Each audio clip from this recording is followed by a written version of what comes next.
കുറച്ച് ടെക് അപ്ഡേറ്റുകളാണ്. ഒന്നാമത്തെ കാര്യം, നമ്മുടെ ഏറ്റവും പുതിയ ഒരു വാർത്ത തന്നെയാണ് കേട്ടുകൊണ്ടിരിക്കുന്നത്. ഫോൾഡബിൾ ഫോണുകൾ ഷവമി, അതേപോലെ തന്നെ ഒരുപാട് ബ്രാൻഡുകൾ, സാംസങ് ഇപ്പോൾ ലോഞ്ച് ചെയ്തിരിക്കുന്നു. അങ്ങനെ ഒട്ടനവധി ബ്രാൻഡുകൾ ഇപ്പോൾ ഈ പറയുന്ന ഫോൾഡബിൾ ഫോണുകളുമായിട്ട് നമുക്ക് മുമ്പിലേക്ക് വരുന്നുണ്ട്. ഓക്കെ, ഡുവൽ ഫോൾഡിങ്, അതേപോലെ തന്നെ രണ്ട് സൈഡിൽ നിന്ന് മടക്കുന്ന ഒരു ഫോൾഡിങ് സംവിധാനമായിട്ട് ഷവമിയുടെ ഫോണുകൾ. അപ്പോൾ ആ കൂട്ടത്തിൽ ഇവൊരു പുതിയ വാർത്തയാണ് TCLന്റെ ഒരു ഫോൾഡിങ് ഫോൺ. ഇത് 3 മടക്കാമെന്നുള്ളതാണ് ഇതിൻ്റെ പ്രത്യേകത. ആ ഫോണിൻ്റെ ഒരു ഇമേജ് നിങ്ങൾക്ക് ഇവിടെ കാണാം. അപ്പോൾ ഈ രീതിയിൽ 3 മടക്കാൻ കഴിയുന്ന ഒരു ഫോണുമായിട്ടാണ് TCL മുമ്പോട്ട് വരുന്നത്. ഇതിന് മുൻപ് ഒട്ടനവധി ഫോൾഡിംഗ് ഫോണുകൾ അവർ കാണിച്ചിട്ടുണ്ട്, പക്ഷേങ്കിലും ഇത് ഏറ്റവും റീസെൻ്റ് ആയിട്ട് കാണിച്ചിരിക്കുന്ന ഒരു അപ്ഡേറ്റാണ്. അപ്പോൾ ഈ ഒരു ഫോൾഡിംഗ് ഫോൺ അവർ വർക്ക് ചെയ്തുകൊണ്ടിരിക്കുകയാണ്. പക്ഷേ ഇപ്പോഴേക്കത് ലോഞ്ചിങ്ങിനുള്ള പ്ലാനൊന്നുമില്ല. 2020 അതുവരെ ഫോൾഡിംഗ് ഫോണുകളുടെ ഒരു കസ്റ്റമേഴ്സിൻ്റെ ഒരു റിയാക്ഷൻ, ഈ ഫോൾഡിംഗ് ഫോണുകളുമായിട്ടുള്ള റിയാക്ഷൻ നിരീക്ഷിച്ചുകൊണ്ടിരിക്കുകയാണ് കമ്പനി.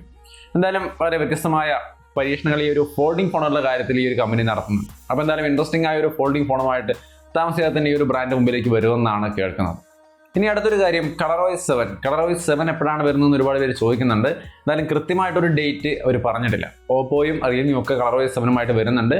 ബട്ട് റിയൽമിയുടെ കളർവൈസ് എന്ന് പറയുന്നത് സ്റ്റോക്ക് ആൻഡ്രോയിഡുമായിട്ട് വളരെയധികം ചേർന്ന് നിൽക്കുന്ന കുറെ കൂടി ബെറ്റർ ആയ ഒരു OS ആയിരിക്കും എന്നാണ് പറയുന്നത്. അഡീഷണൽ ഫീച്ചേഴ്സ് ഒക്കെ ധാരാളം ആഡ് ചെയ്തിട്ടുള്ള നല്ലൊരു കളർവൈസ് ആയിരിക്കും എന്നാണ് ഈ 7 അപ്ഡേറ്റിനെ കുറിച്ച് അവർ പറയുന്നത്. അപ്പോൾ എന്തായാലും കൂടുതൽ കാര്യങ്ങളോ അല്ലെങ്കിൽ റൂട്ട് മാപ്പ്, അതായത് എപ്പോഴാണ് ഏത് ഫോണുകളിലേക്കാണ് ടൈമിംഗ് കാര്യങ്ങളോ ഒന്നും തന്നെ പറഞ്ഞിട്ടില്ല. എന്തായാലും കളർവൈസ് 7 തീർച്ചയായിട്ടും ബെറ്റർ ആയ ഒരു അപ്ഡേറ്റ് ആയിരിക്കും. അത് എപ്പോഴാണെന്നുള്ളത് ഇതുവരെ പറഞ്ഞിട്ടില്ല. അപ്ഡേറ്റ് ആകുമ്പോൾ നമ്മൾ അടുത്ത വീഡിയോകളിൽ അത് അപ്ഡേറ്റ് ചെയ്ത് തരാം. ഇനി അടുത്തൊരു കാര്യം എന്ന് പറയുന്നത് Gcam. നമുക്കറിയാം ഗൂഗിൾ ക്യാമറ ആപ്ലിക്കേഷൻ വളരെ എഫിഷ്യൻ്റ് ആയിട്ട് നമ്മുടെ എല്ലാ ഫോണുകളിലും വർക്ക് ചെയ്യുന്ന ഒരു ആപ്ലിക്കേഷനാണ്. ഇപ്പോൾ Redmi Note 8 Pro ഇറങ്ങുമ്പോൾ ഒരുപാട് സുഹൃത്തുക്കൾ ചോദിക്കുന്ന ഒരു കാര്യം, Gcam എങ്ങനെ ഇതിൽ ഇൻസ്റ്റാൾ ചെയ്യാം, അതിൻ്റെ ലിങ്ക് എവിടെയെന്നൊക്കെയാണ്. ഇത് MediaTekന്റെ G90T എന്ന പ്രോസറാണ്. പൊതുവേ നമ്മുടെ Gcam സ്നാപ്ഡ്രാഗൺ പ്രോസറുകളിലേക്കാണ് സപ്പോർട്ട് ചെയ്യുക. ഈ ഒരു MediaTek G90T എന്ന് പറയുന്ന പ്രോസസ്സറിൽ ഈ ഒരു ആപ്ലിക്കേഷൻ സപ്പോർട്ട് ചെയ്യില്ല. അപ്പോൾ ആ ഒരു സംഗതി, ഈ Gcamന്റെ ഒരു പെർഫോമൻസ് ഒക്കെ ഭയങ്കരമായിട്ട് ഇഷ്ടപ്പെടുന്ന ആൾക്കാരാണെങ്കിൽ നിങ്ങൾ Redmi Note 8 Proയിൽ ഈ ഒരു ആപ്ലിക്കേഷൻ താൽക്കാലികമായിട്ട് സപ്പോർട്ട് ചെയ്യില്ല. അതായത് ഈസി ആയിട്ട് സപ്പോർട്ട് ചെയ്യുന്നൊരു സംവിധാനം ഇല്ല. കുറച്ച് അധികം ബുദ്ധിമുട്ടിയാൽ ചിലപ്പോൾ സാധിച്ചേക്കും. എങ്കിലും ഇതുവരെ നമ്മൾ ഒരു 5-6 ട്രൈ ചെയ്തതിൽ ഒന്നും തന്നെ അതിനകത്ത് വർക്ക് ചെയ്യുന്നില്ല. സോ Gcam ഇതിനകത്ത് സപ്പോർട്ട് ചെയ്യില്ല എന്നുള്ളത് തന്നെയാണ് യാഥാർത്ഥ്യം. MediaTekന്റെ പ്രോസർ ആയതുകൊണ്ടാണ് ഇപ്പോഴേക്ക് ഇത് സപ്പോർട്ട് ചെയ്യാത്തത്.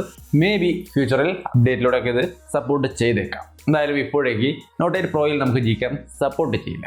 ഇനി അടുത്തൊരു കാര്യം, നമ്മുടെ Redmi Note 8T എന്ന ഒരു ഫോൺ വരുന്നുണ്ട്. അപ്പോൾ ഈ ഒരു ഫോൺ, പുതിയൊരു ഫോൺ വരുമ്പോൾ ഇതിൽ 6.3 inch full HD+ LCD display, Gorilla Glass 5ന്റെ protection, Type-C port, 4000 mAh battery, 48 megapixel quad camera setup, ഇങ്ങനെയുള്ള കാര്യങ്ങളാണ് ഉണ്ടാവുക. ഇത് കേൾക്കുമ്പോൾ നമുക്ക് എക്സാക്ട്ലി Redmi Note 8ന്റെ അതേ സ്പെസിഫിക്കേഷനാണ് കാണുക. അങ്ങനെ വരുമ്പോൾ എന്താണ് പിന്നെ ഈ Redmi Note 8T എന്ന ഫോണിൽ ഇത്ര സ്പെഷ്യലായിട്ടെന്ന് വെച്ച് കഴിഞ്ഞാൽ NFC ഇതിനകത്ത് സപ്പോർട്ട് ചെയ്യുന്നുള്ളതാണ് അവിടെ ഒരു സ്പെഷ്യാലിറ്റി ആയിട്ട് കൊടുക്കുന്നത്. ഗ്ലോബലിയാണ് ഇത് ലോഞ്ച് ചെയ്യാൻ പോകുന്നത്. അപ്പോൾ ഈ NFC എന്ന് പറഞ്ഞാൽ എന്താണെന്ന് നമുക്ക് അറിയാമെന്ന് വിചാരിക്കുന്നു. ഇല്ലെങ്കിൽ ചെറുതായിട്ടൊന്ന് പറയാം. നമ്മുടെ ബ്ലൂടൂത്ത് വൈഫൈ പോലെ ഉള്ള ഒരു സംവിധാനമാണ്. പക്ഷേ ആ രീതിയിലല്ല ഓപ്പറേറ്റ് ചെയ്യുന്നത്. ഇപ്പോൾ ബ്ലൂടൂത്ത് ആണെങ്കിൽ നമുക്കൊരു ഫോട്ടോ ഷെയർ ചെയ്യണമെങ്കിൽ നമ്മൾ ആ ഒരു ഫോട്ടോ സെൻഡ് കൊടുത്ത് അത് നമുക്ക് അവിടെ കണക്ട് ചെയ്ത്, ബ്ലൂടൂത്ത് ആദ്യം കണക്ട് ചെയ്തിട്ട് അതിലൂടെ സെൻഡ് ചെയ്ത് അവിടെ റിസീവ് ചെയ്ത് ഒരുപാട് പ്രൊസീജിയർ ഉണ്ട്. NFC ആകുമ്പോൾ അതൊന്നുമില്ല.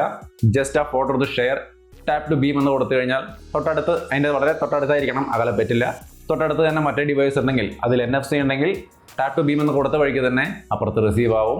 വളരെ ഫാസ്റ്റായിട്ട് റിസീവ് ആവും. അപ്പോൾ അതിനകത്ത് വേറെ പ്രൊസീജിയർ ഒന്നുമില്ല. ഇത്തരത്തിൽ ഒട്ടനവധി കാര്യങ്ങൾ, ഫോട്ടോസ് മാത്രമല്ല ഡോക്യുമെൻറ്റ്സ് ആയാലും നമ്പേഴ്സ് ആയാലും, ഇനിയിപ്പോൾ പേയ്മെൻറ്റുകൾ നമുക്ക് ക്രെഡിറ്റ് കാർഡിനൊക്കെ ഇതിലേക്ക് ഇൻസ്റ്റാൾ ചെയ്തിട്ട് പേയ്മെൻറ്റ് നടത്തുന്ന ആ ഒരു മെഷീനിലേക്ക്, നമ്മുടെ എന്താ പറയുക കാർഡ് സ്വൈപ്പിംഗ് മെഷീനിലേക്ക് ഈസി ആയിട്ട് ഫോൺ ഉപയോഗിച്ചുകൊണ്ട് തന്നെ പേയ്മെൻറ്റ് നടത്തുന്ന ഒരു സംവിധാനം, സാംസങ് പേ അങ്ങനെയൊക്കെ നമ്മൾ കേട്ടിട്ടുണ്ടാവും. അപ്പോൾ ആ ഒരു പേയിങ് സംവിധാനങ്ങൾക്കൊക്കെ ഈ NFC നമുക്ക് യൂസ്ഫുൾ ആണ്. അപ്പോൾ ഇത്തരത്തിലുള്ളൊരു സംവിധാനമാണ് NFC. അത് ആഡ് ചെയ്തുകൊണ്ട് വരുന്ന ഒരു വെർഷനാണ് ഈ Redmi Note 8T എന്ന് പറയുന്നത്. അപ്പോൾ ആ ഒരു സംഗതിയാണ് അതിൽ വലിയൊരു സ്പെഷ്യാലിറ്റി ആയിട്ട് പറയുന്നുള്ളൂ. കൂടുതൽ കാര്യങ്ങളൊന്നും നമുക്ക് വ്യക്തമല്ല.